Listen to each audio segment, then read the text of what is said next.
নমস্কার, @joys cooking চ্যানেলে সকলকে স্বাগত। আজ বানাবো ঘরোয়া পদ্ধতিতে দেশি চিকেন কষা। তাহলে শুরু করা যাক। ভিডিওটি ভালো লাগলে লাইক করবেন, কমেন্ট করবেন, শেয়ার করবেন এবং আমার চ্যানেলটি সাবস্ক্রাইব করবেন। তার জন্য প্রথমেই নিয়েছি দেশি চিকেন, পেঁয়াজ কুচি। এখানে দুভাবে পেঁয়াজ কেটেছি, একটা পেস্টের জন্য আর এক ফাইন চপটা ফোড়নের জন্য। রসুন, আদা, লঙ্কা, টমেটো। আর লাগছে লবণ, হলুদ, জিরে ধনের গুঁড়ো, গোলমরিচ গুঁড়ো, লাল লঙ্কার গুঁড়ো, তেজপাতা, গোটা গরম মশলা, সর্ষের তেল আর জল।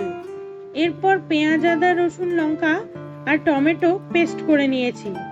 অন্যদিকে সর্ষের তেলে তেজপাতা ও গোটা গরম মশলা ফোড়ন দিয়ে চিকেনটা কিছুক্ষণ ভেজে নিয়েছি। চিকেন ভাজার সময় স্বাদ মতো লবণ ও হলুদ দিয়ে দিয়েছি। তারপর ওই তেলেই পেঁয়াজ কুচি গোল্ডেন করে ভাজার পর পেঁয়াজ রসুনের পেস্ট দিয়ে দিয়েছি। চিকেন ভাজার সময় কড়াইয়ের তলায় কিছুটা লাল হয়ে লেগে গিয়েছিল, বাট তাতে কোনো অসুবিধা নেই।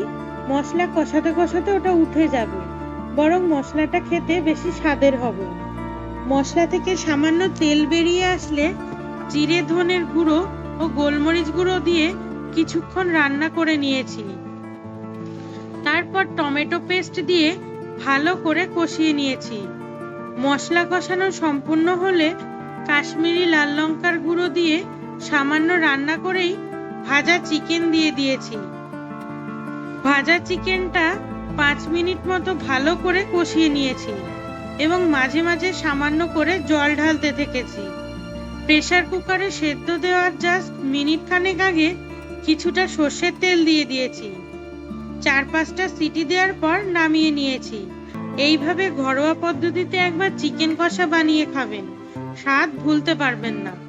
ধন্যবাদ।